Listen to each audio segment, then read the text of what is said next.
If you think retirement means the end of serving others, wait until you see what this Navy veteran discovered when his dog refused to come home. Jack Thompson had served 22 years in the Navy, from the Persian Gulf to Afghanistan, but nothing had prepared him for the quiet battles of civilian life. The ranch house he'd bought outside Billings, Montana, sat on 40 acres of rolling hills and endless sky, the kind of space a man needs when he's spent too many years in cramped ship quarters and desert bunkers. His German Shepherd Lord had been his companion for 3 years now. Not a service dog in the official sense, but the kind of four-legged battle buddy who understood without words when the nightmares came, when the silence got too loud, when a man needed to walk the perimeter at 0300 hours just to feel secure. On this particular October evening, the Montana air carried the sharp bite of approaching winter.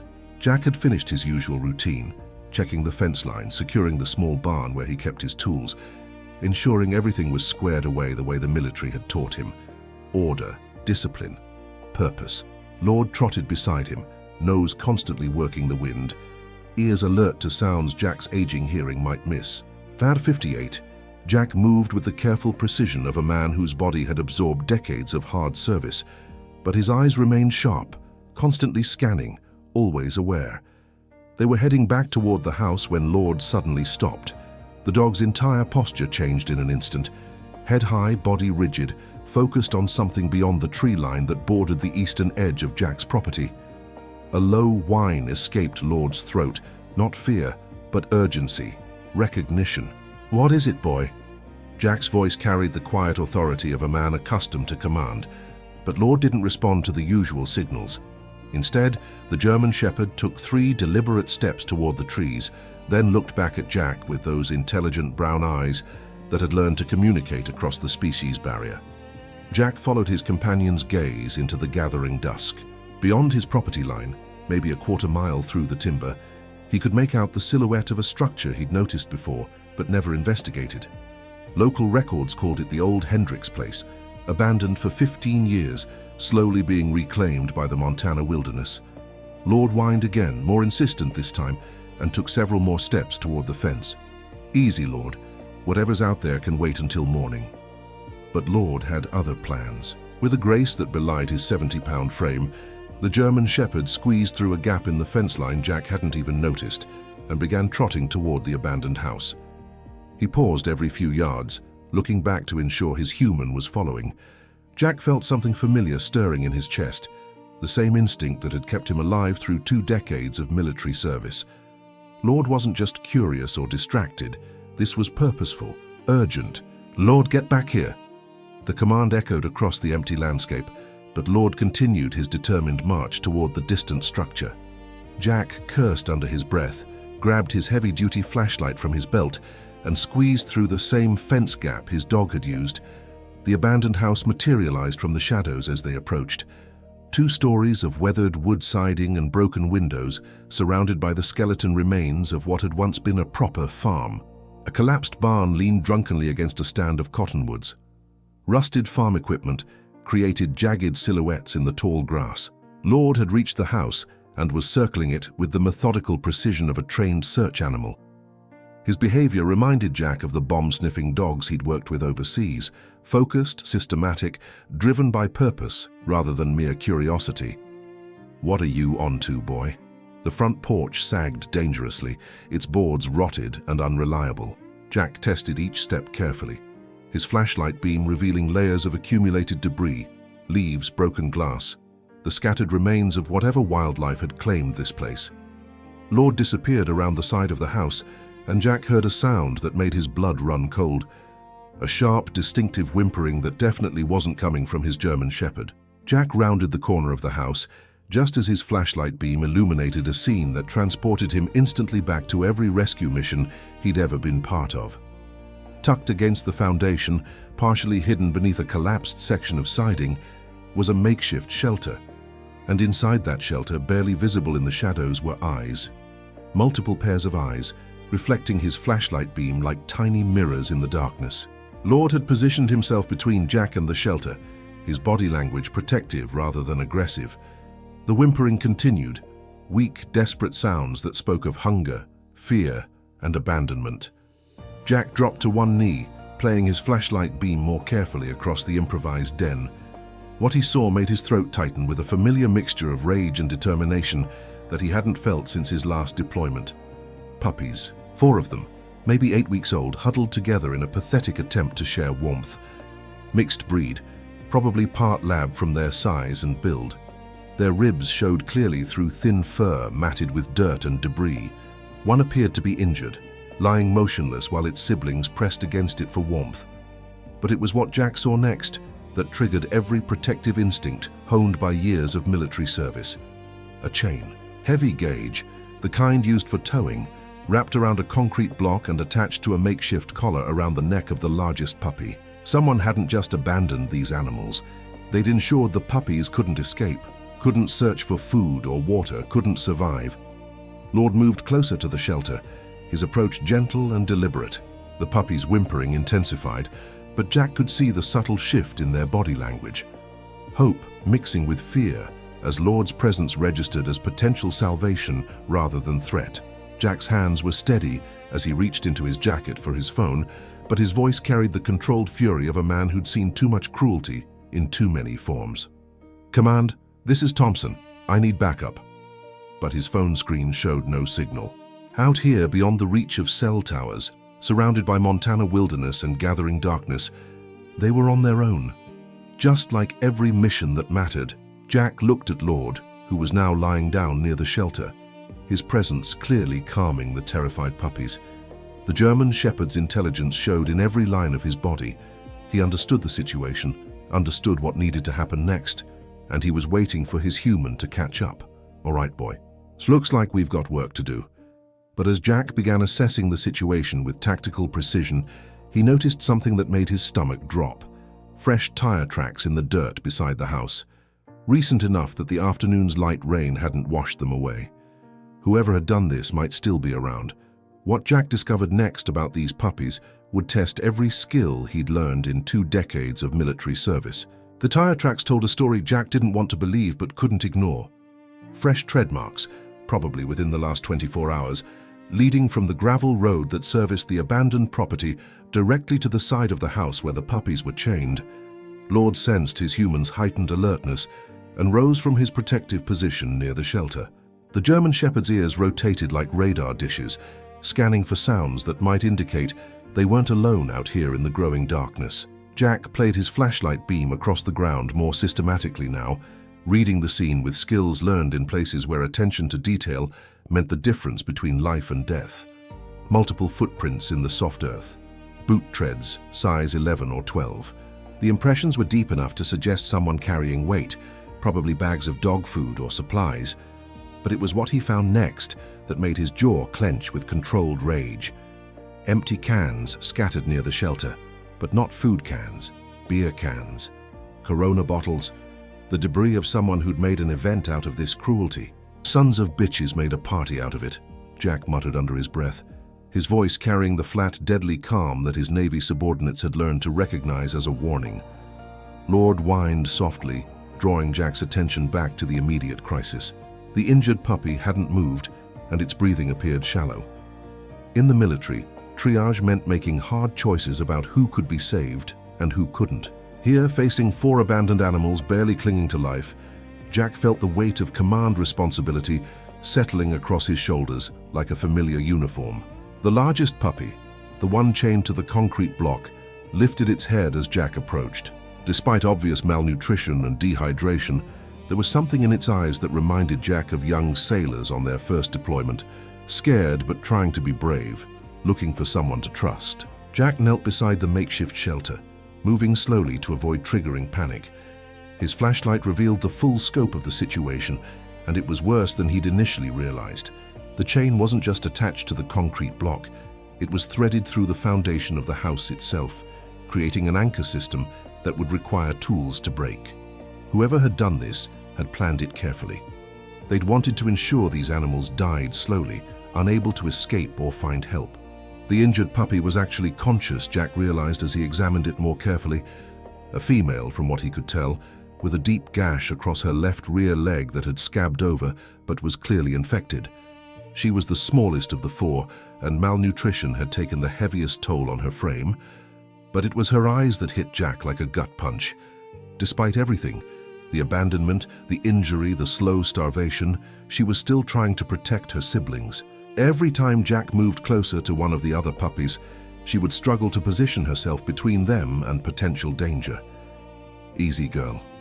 Easy. I'm here to help." Jack's voice carried the same gentle authority he'd used with wounded soldiers who were too scared to trust that rescue had finally arrived. The puppy's tail moved slightly, not a wag exactly, but acknowledgement that his intentions might not be hostile.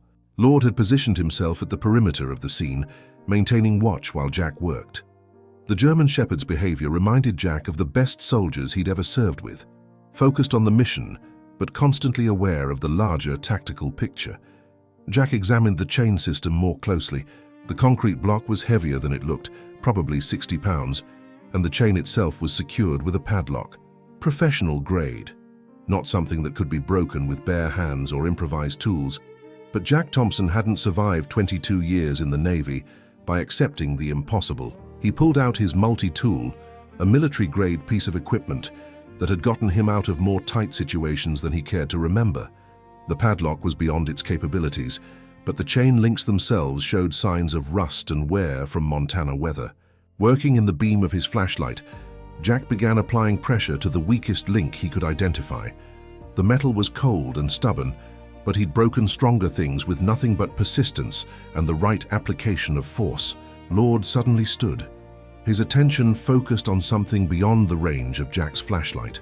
The German Shepherd's body language shifted to high alert, not aggressive, but ready for anything. Jack froze, listening. In the distance, barely audible above the Montana wind, he could hear the sound of an engine, getting closer. The tire tracks suddenly took on new significance. Whoever had abandoned these puppies might be returning. And given the deliberate cruelty of the setup, Jack doubted their intentions were rescue-oriented. He worked faster on the chain, applying leverage with his multi-tool while Lord maintained perimeter watch. The weakened link began to show stress fractures, tiny cracks that offered hope of eventual failure. The engine sound grew louder. Definitely a truck from the deep rumble of the exhaust. Maybe a quarter-mile away and closing. Jack made a command decision. The chain would take more time than they had, but he could move the concrete block. 60 pounds was manageable for a man who'd spent decades maintaining military fitness standards, even if his knees protested the effort. He wrapped his arms around the concrete block and lifted, feeling the familiar burn of muscles pushed to their limit. The block came free of the ground, and with it came the chain and the terrified puppy still attached to the other end. "Come on, guys. Time to go." But as Jack gathered the 4 puppies into his jacket, creating a makeshift carrier, he realized they faced a bigger problem. The injured female was too weak to walk, and carrying all 4 animals while navigating rough terrain in darkness would be nearly impossible. That's when Lord demonstrated why German Shepherds had been military working dogs for over a century. The big dog moved closer to Jack and lowered himself to the ground, positioning his body to create a stable platform. His message was clear: use me as a transport system. Jack had seen military working dogs perform incredible feats of intelligence and loyalty, but watching Lord voluntarily become a rescue vehicle for animals he'd never met before struck him as something approaching miraculous. Jack carefully positioned the injured female across Lord's back, securing her with his belt to prevent her from falling. The other 3 puppies he cradled against his chest, their combined weight manageable but awkward, as they began the trek back through the timber toward his property. The truck sound was getting closer, and now Jack could see headlight beams cutting through the trees. Whoever was coming was using the same access road that led to the abandoned house. Lord moved with careful precision, his gait adjusted to protect his fragile passenger. The German Shepherd seemed to understand that stealth was as important as speed. They needed to reach the fence line before the truck arrived, but without causing further injury to the animals they were trying to save. Jack's tactical mind was already working through contingencies. If the approaching vehicle contained the people responsible for this cruelty, they might be armed. They'd certainly be motivated to prevent witnesses to their crime. But as they reached the fence line and slipped through the gap onto Jack's property, he realized that 22 years of military service had prepared him for exactly this kind of situation. Some battles chose you, and some battles were worth every risk. The truck was close enough now that Jack could hear voices, at least 2 people, maybe more. Loud, drunk-sounding voices that carried the casual cruelty of people who'd never faced real consequences for their actions. Jack reached his house and got the puppies inside, just as headlight beams swept across the abandoned property they'd just evacuated. Through his kitchen window, he could see the truck stopping near the house, could see figures moving around with flashlights, looking for what they'd left behind. Lord positioned himself by the front door, and Jack understood that the German Shepherd was ready for whatever came next.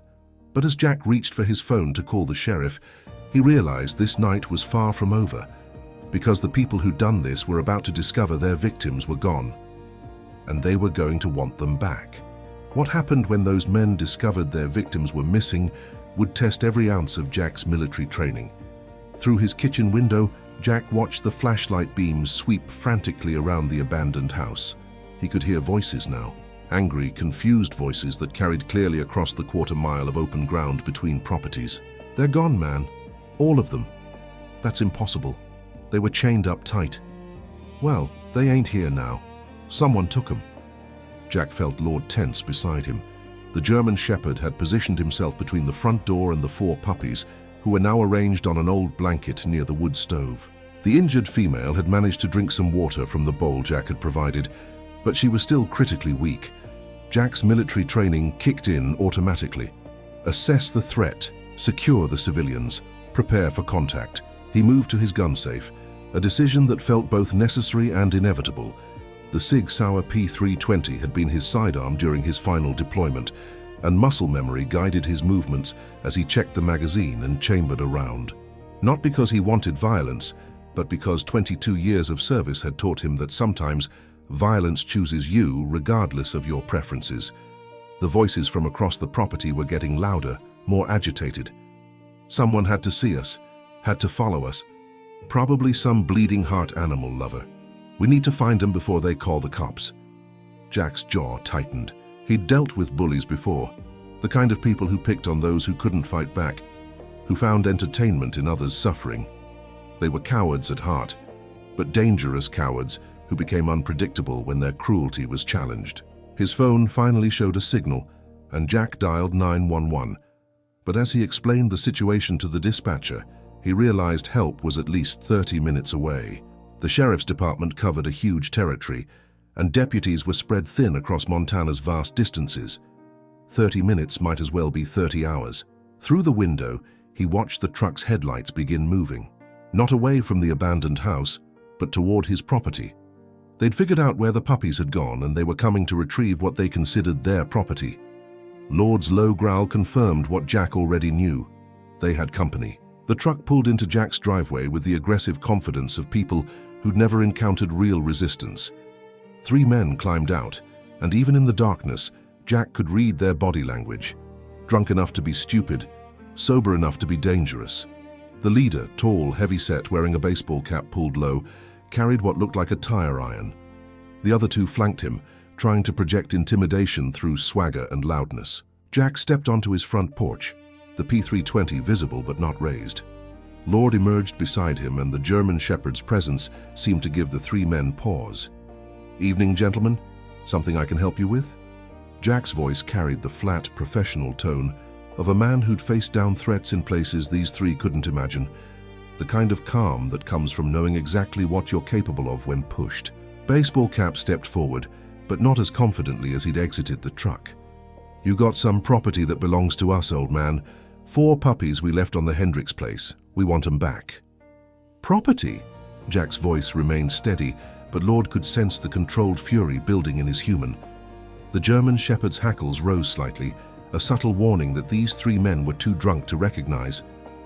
"Property. We paid good money for those mutts, and we got plans for 'em." Jack felt something cold and dangerous settling in his chest, the same feeling he'd experienced in Afghanistan when he discovered what the Taliban had done to captured aid workers. "What kind of plans?" One of the flankers, skinny with nervous energy, laughed with the cruel stupidity of someone who'd never faced consequences. "Bait dogs, man. Training our pits for the ring. Those little mutts got just enough fight in them to make it interesting." The words hit Jack like a physical blow. Dog fighting.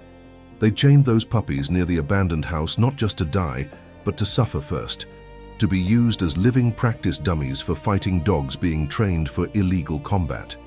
Jack's military training had prepared him for a lot of horrors, but deliberate cruelty to the helpless still triggered something primal and dangerous in his psyche. I see. Jack's voice had gone completely flat now.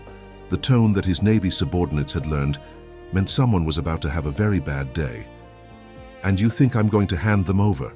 Baseball Cap hefted the tire iron, apparently interpreting Jack's calm as weakness. Don't think, old man, no. Those dogs are ours and we're taking them whether you like it or not. That's when Jack smiled. Not a friendly expression, but the predator's grin that had been the last thing several Taliban fighters had ever seen. Gentlemen, I think you've made a tactical error.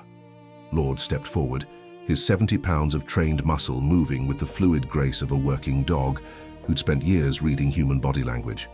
The German Shepherd's message was clear. Approach if you want, but understand the consequences. Baseball Cap raised the tire iron, but Jack could see uncertainty creeping into his posture. Facing down an old man had seemed manageable. Facing down an obviously trained dog and a human who showed no fear was proving more challenging than anticipated. Look, we don't want no trouble, just give us our property and we'll be on our way. Jack's laugh held no humor whatsoever. Your property? 4 starving puppies chained to die slowly for your entertainment? Jack's voice rose slightly but remained controlled. Let me explain something to you boys. Those animals are under my protection now. You want them? You go through me. The skinny one pulled out a knife, a cheap folding blade that would have been more at home opening packages than threatening people, but it changed the dynamic of the confrontation, escalating it beyond verbal posturing. Put the blade away, son. Jack's voice carried the authority of a man who'd commanded sailors in life and death situations.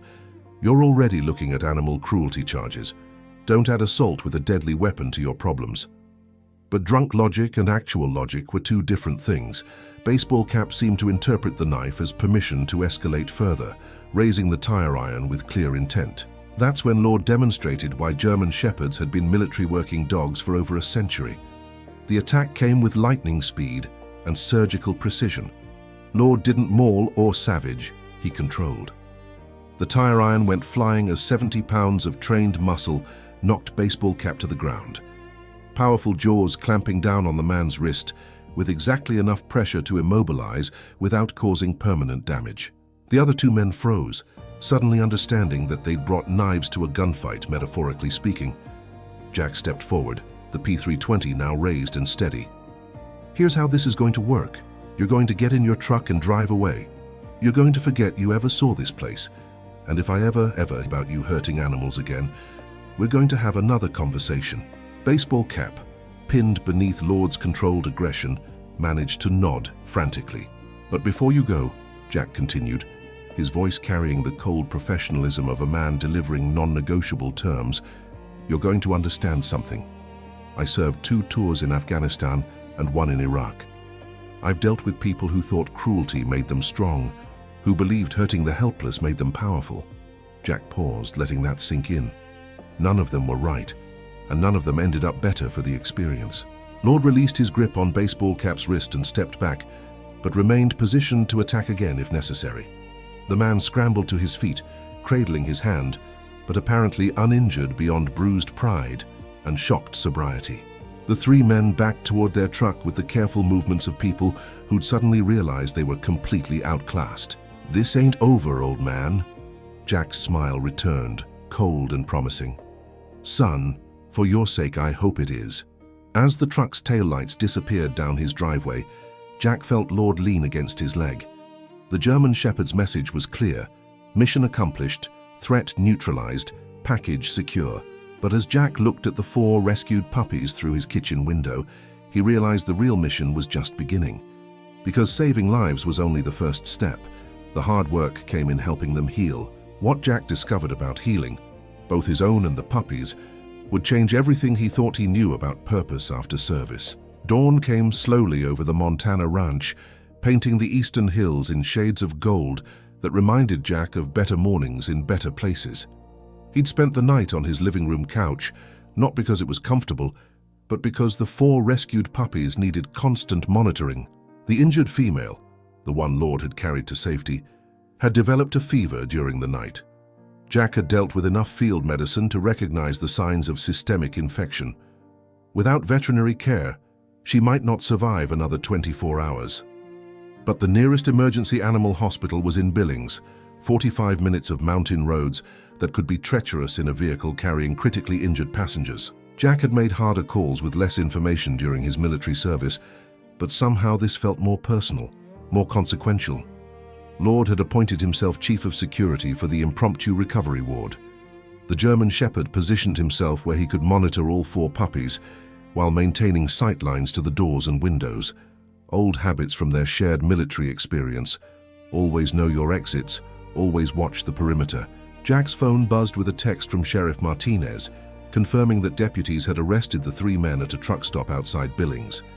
Apparently, their truck had been flagged by an automated license plate reader after Jack's 911 call, and a routine traffic stop had revealed evidence of the dogfighting operation, training equipment, veterinary supplies typically used for illegal animal combat, and photos on their phones that would guarantee serious jail time. Justice, of a sort. But Jack had learned long ago that justice and healing were different things entirely. The injured female puppy, Jack had started thinking of her as Scout, though he couldn't say exactly why, managed to lap some water mixed with honey from his palm. Her eyes were clearer this morning, more alert, and she'd responded to his gentle touch with something that might have been trust. The other 3 puppies had rallied overnight. Good nutrition, clean water and warmth had worked the kind of minor miracles that Jack remembered from his Navy medical training. Bodies wanted to heal, wanted to survive. Sometimes they just needed someone to create the conditions for recovery. Jack loaded all 4 animals into his truck for the drive to Billings, Lord riding shotgun with the alert posture of a sergeant major inspecting troops. The German Shepherd seemed to understand that this mission required his full attention and professional competence. Dr. Sarah Chen had been Billings' emergency veterinarian for 15 years, and she'd seen enough animal cruelty cases to recognize the signs immediately. But what struck her most about this particular morning wasn't the condition of the rescued animals. It was the behavior of their rescuer.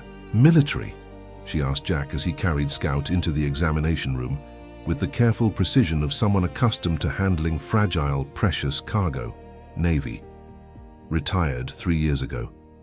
Dr. Leslie nodded, understanding something Jack himself was just beginning to recognize. These animals are lucky you found them, but I suspect you might be just as lucky to have found them. Jack didn't respond immediately, focused on Scout's examination. The infection was serious but treatable with the right antibiotics. The leg wound would heal cleanly with proper care. Most importantly, despite everything she'd endured, Scout's spirit remained unbroken. She's a fighter, Dr. Leslie observed, watching Scout submit to examination without panic or aggression. Malnourished, injured, traumatized, but she's still trying to protect the others. That takes character. Jack felt something shift in his chest as he watched Scout struggle to stay alert during the examination, still trying to monitor her siblings despite her own obvious weakness. Leadership, sacrifice, putting mission before personal comfort, qualities he recognized. How long for full recovery? 6 weeks for the physical healing, longer for the psychological trauma. Animals who've experienced deliberate cruelty often struggle with trust issues. They need patient, consistent care from someone who understands that healing isn't linear. Jack nodded, thinking about his own journey since leaving the Navy. The nightmares that came and went without warning. The way crowds sometimes triggered anxiety he couldn't explain. The sense that civilian life lacked the clear purpose and defined mission that had structured his adult existence. Doctor, hypothetically speaking, what would 4 puppies need for optimal recovery, assuming someone wanted to foster them through the healing process? Dr. Leslie smiled, recognizing the question behind the question. Hypothetically, they'd need someone with patience, discipline, and the understanding that setbacks are part of the process. Someone who could provide structure and routine while allowing them to rediscover trust at their own pace. Someone who understands that healing is a mission that requires long-term commitment. Jack looked down at Scout, who had managed to lift her head enough to make eye contact. In her gaze, he saw something he'd been missing since retirement. A clear sense of purpose, a mission that mattered, work that only he could do. And Lord? Jack asked, watching his German Shepherd maintain protective watch over all 4 puppies. How would an established dog handle that kind of responsibility? Working dogs often thrive when given a job that matches their training and temperament. Lord has obviously adopted these animals. He's displaying classic pack leadership behavior. Protective, but not possessive. Nurturing, but disciplined. He'd probably make an excellent role model for animals learning to trust again. The drive back to the ranch gave Jack time to think through the implications of what Dr. Leslie had suggested. Fostering 4 puppies meant commitment, routine, purpose. It meant structure and mission parameters and clear objectives. It meant having a reason to get up every morning. Lord seemed to understand that their mission parameters had expanded. The German Shepherd supervised the setup of the recovery area Jack created in his spare bedroom. Clean bedding, water stations positioned for easy access, temperature control adequate for healing animals. Scout, weak but alert after her medical treatment, settled into the nest Jack had prepared with the first truly relaxed expression he'd seen from her. The antibiotics were already reducing her fever, and proper nutrition was beginning the slow process of rebuilding strength. But it was what happened next that confirmed Jack's decision to make this arrangement permanent. Lord approached Scout's bedding carefully, lowering himself to the floor beside her, with the gentle precision of a nurse checking on a critical patient. The German Shepherd's presence seemed to communicate safety, security, and the promise that someone competent was in charge of the situation. Scout's tail moved slightly, not quite a wag but acknowledgement. Trust beginning to rebuild one small gesture at a time. Jack watched from the doorway, thinking about the parallels between physical and psychological healing, about the way broken bodies and broken spirits required the same fundamental things: patience, consistency, someone who understood that progress wasn't always visible, but was always possible with the right approach. 3 weeks later, Jack's routine had restructured itself around 4 recovery schedules: morning medications, calibrated nutrition, supervised exercise, socialization training. The kind of detailed planning and execution that reminded him of operational logistics in the Navy. Purpose, mission, clear objectives with measurable outcomes. Scout had become his shadow, following him through daily routines with the devoted attention of a sailor, learning from a trusted chief petty officer. Her leg had healed completely, but more importantly, her confidence was rebuilding day by day. The other 3 puppies, Jack had named them Charlie, Delta, and Echo in a moment of military nostalgia, were thriving under Lord's patient tutelage. The German Shepherd had become their training instructor, teaching them everything from basic obedience to the subtle social dynamics of pack behavior. But it was Scout who demonstrated the deepest transformation. The terrified, injured animal Jack had rescued was evolving into something remarkable, confident, protective of her adoptive family, displaying the kind of natural leadership that couldn't be taught, only developed.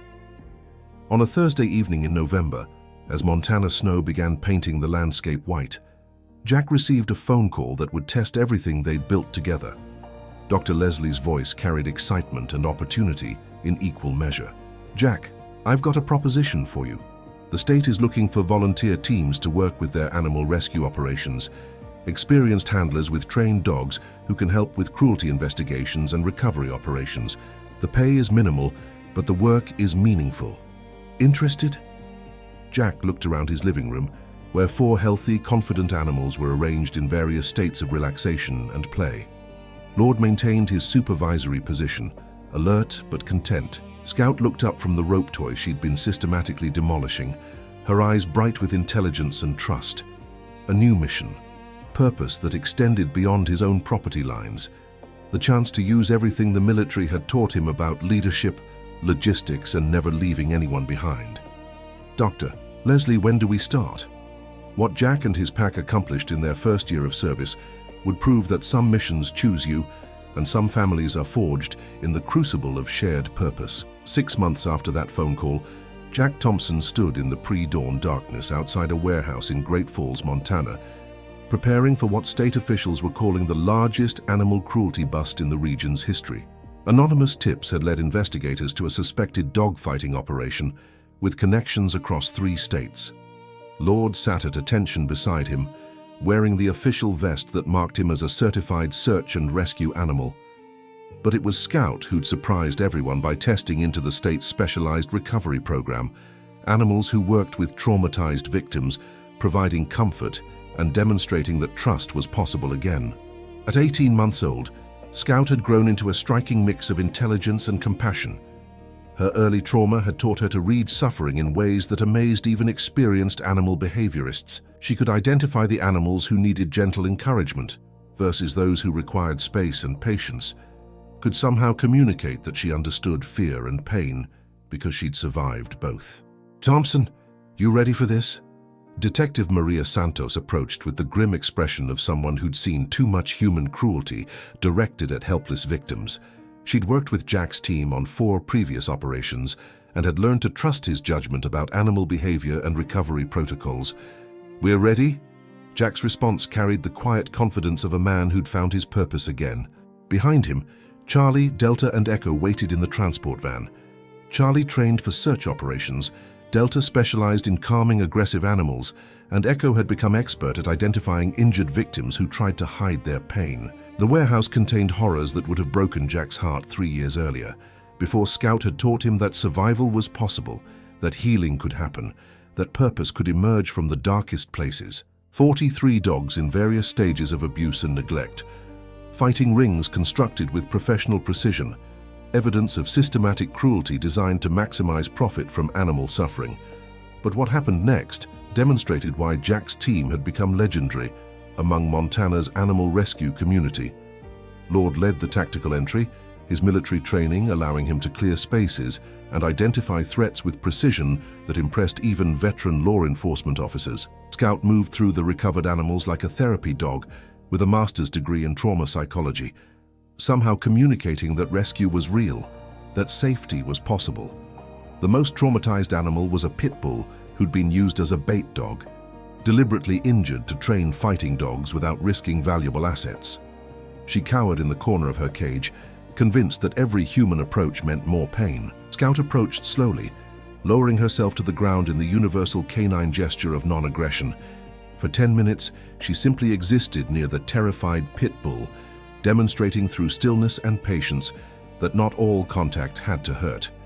When the pit bull finally touched noses with Scout, the first voluntary contact she'd made with any living creature in months, Jack felt tears he hadn't shed since his father's funeral. Charlie, Delta, and Echo worked as a coordinated unit throughout the warehouse, each dog understanding their role in a complex operation that required both tactical precision and emotional intelligence. They'd learned from Lord's military discipline and Scout's compassionate leadership, becoming a rescue team that could adapt to any situation. The operation took 14 hours. Every animal was saved, every perpetrator was arrested, and Jack Thompson, retired Navy veteran, understood finally why he'd survived 22 years of military service and 3 years of civilian drift. Not to end his story, but to begin the most important chapter. As they loaded the last recovered animal into the transport vehicles, Detective Santos pulled Jack aside. "Thompson, I've got something to tell you. Remember those 3 idiots who abandoned Scout and the others at your place? They're getting out of prison next month." Jack felt Lord tense beside him. The German Shepherd's protective instincts immediately activated. But Scout simply leaned against Jack's leg, her presence radiating the kind of calm confidence that comes from knowing you're exactly where you belong. "They threatened to come back, finish what they started. Apparently they blame you for ruining their operation." Jack looked down at Scout, thinking about the journey from that terrified chained puppy to this confident, compassionate animal who just helped save 43 lives. Some transformations were so complete that threats from the past seemed almost irrelevant. "Detective, I appreciate the warning, but those men made a fundamental error 3 years ago." "What's that?" Jack smiled, watching his pack work together with the seamless coordination of a military unit that had found its mission. They thought cruelty made them strong. They never understood that real strength comes from protecting others, not hurting them. 2 weeks later, Jack received confirmation that his ranch had been approved as Montana's first official animal recovery training center. Federal funding would support expansion of the program statewide, training veteran animal teams for rescue operations across the region. But it was the letter he found on his kitchen table that morning that reminded him why individual moments of compassion could ripple across generations. Mr. Thompson, my name is Amy Martinez. I'm 12 years old, and I live in Billings. My dad is a veteran too. Marines, 2 tours in Iraq. He's been really sad since he got home, and Mum says he has PTSD. I saw the story about you and Scout on the news, about how you saved those puppies and now you help other animals. Dad watched it with me, and I think it made him feel better to see that veterans can still do important stuff. Would it be okay if we visited your ranch sometime? I think Dad needs to meet Scout. Jack read the letter twice, thinking about purpose and healing, and the way broken things could become stronger when properly mended. Through the kitchen window, he could see Scout training a new rescue, a young golden retriever who'd been abandoned, but was learning to trust again under her patient guidance. Lord supervised from his usual position, alert and professional. Charlie, Delta, and Echo were scattered around the yard, each engaged in the serious business of being working dogs with important jobs to do. Jack picked up his phone and dialed the number Amy had included in her letter. Mrs. Martinez, this is Jack Thompson. I got your daughter's letter. When would be a good time for you and your husband to visit the ranch? That evening, as Montana sunset painted the sky in colors that reminded Jack of better times in better places, he sat on his front porch surrounded by his pack. Scout lay beside his chair, her head resting on his boot with the comfortable weight of absolute trust. Lord maintained perimeter watch, professional but relaxed. The others were arranged in various states of contentment around the porch. For the first time since leaving the Navy, Jack Thompson felt the deep satisfaction that comes from work that matters, purpose that extends beyond yourself, mission success measured not in territory taken but in lives saved. His phone buzzed with a text from Dr. Leslie. 3 more rescue requests came in today, 2 from law enforcement, 1 from a veteran in Missoula who says his dog led him to something that needs attention. When can your team deploy? Jack looked at Scout, who lifted her head with the alert expression of a professional ready for the next mission. Lord's ears had already rotated toward the sound of Jack's phone, recognizing the tone that meant work was coming. What do you think, girl? Ready to get back out there? Scout's tail thumped against the porch boards. Not frantic excitement, but the steady rhythm of a working dog who understands her purpose and embraces it completely. Jack typed his response. Dr. Leslie, we'll be ready at 600 tomorrow. Send coordinates. As darkness settled over the Montana ranch, Jack realized that retirement hadn't ended his service after all. It had simply taught him that the most important battles aren't always fought in uniform, and the most crucial victories often happen when nobody's watching except the ones who need saving. That night, Scout didn't just guard the house, she guarded hope. And hope, Jack had learned, was the one thing that could never be abandoned, chained up, or left to die. Because there would always be someone willing to fight for it.